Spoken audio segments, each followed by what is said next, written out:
il y a des moments dans la vie qui révèlent le vrai caractère des gens.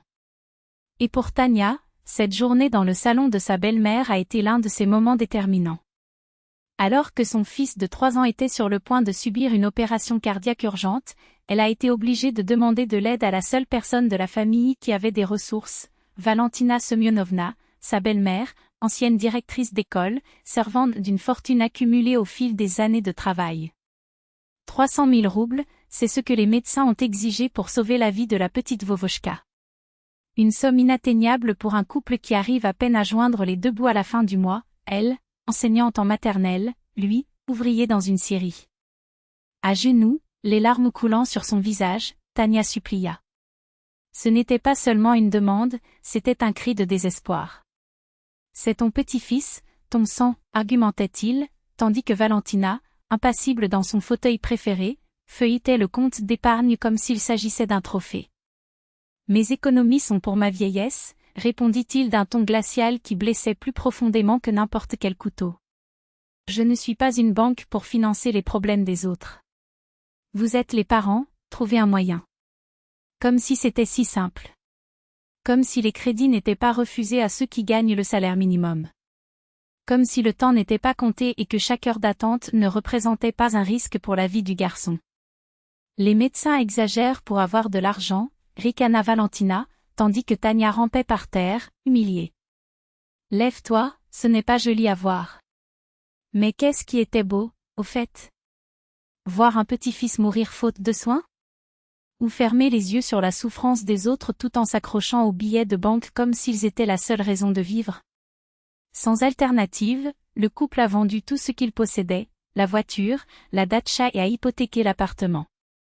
Ils ont contracté des dettes qui allaient les noyer pendant des années, mais ils ont réussi à économiser ce dont ils avaient besoin. Vovochka a survécu à l'opération. La famille, cependant, était plongée dans le dénuement, chaque repas comptait, chaque dépense analysée, chaque rêve reporté. Pendant ce temps, Valentina apparaissait sporadiquement, apportant des jouets à son petit-fils comme s'il s'agissait de miettes de réconfort. Tu vois? Ils ont réussi sans l'argent de grand-mère, dit-elle avec un sourire ironique, comme si la victoire était la sienne, et non la résilience de quelqu'un qui s'est battu contre tout et contre tout le monde. 5 ans se sont écoulés. La vie, comme toujours, a pris une tournure cruelle. C'était désormais Valentina, âgée de 75 ans, qui avait besoin d'aide. La mémoire faisait défaut, les mouvements devenaient incertains. Démence, les médecins ont diagnostiqué. J'ai besoin d'une soignante, a-t-elle annoncé à ses enfants, comme s'il s'agissait d'un ordre. 50 000 par mois, au moins, calcula Andreï, le fils, avec un soupir de désespoir. Vous devez m'aider. Les enfants doivent prendre soin de leurs parents. Tania restait silencieuse, mais chaque mot de sa belle-mère résonnait comme une gifle. Il se souvenait très bien de cette scène humiliante, des genoux endoloris au sol, des supplications ignorées. Et où étions-nous quand notre fils était en train de mourir, a-t-il finalement demandé avec un calme qui faisait peur. Tu as dit que l'amour d'un père déplace des montagnes. Maintenant c'est à ton tour de déplacer le tien. Les arguments de Valentina étaient aussi fragiles que du papier. Je ne savais pas que c'était si grave, a-t-il expliqué, comme si l'ignorance était une excuse pour l'indifférence. Je pensais que vous alliez comprendre. Et ils l'ont fait. Au prix de sacrifices qui les étouffaient encore.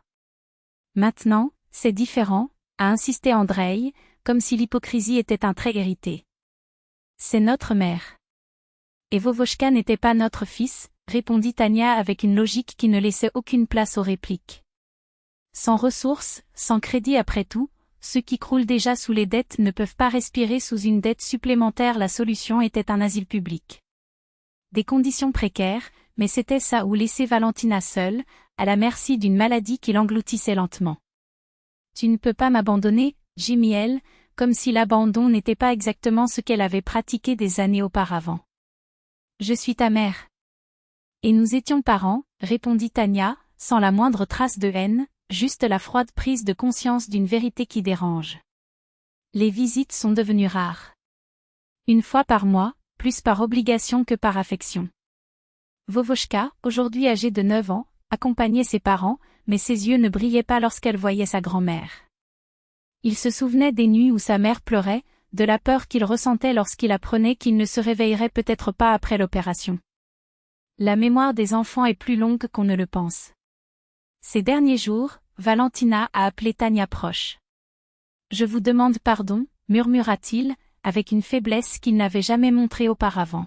« Si j'avais aidé à ce moment-là, tu serais là pour moi aujourd'hui. » Tania n'a pas répondu. Le pardon avait déjà été accordé il y a longtemps, non pas en parole, mais en l'absence de vengeance. Mais certaines blessures guérissent sans se refermer complètement. Valentina est décédée une semaine plus tard. Lors des funérailles, Tania a pleuré.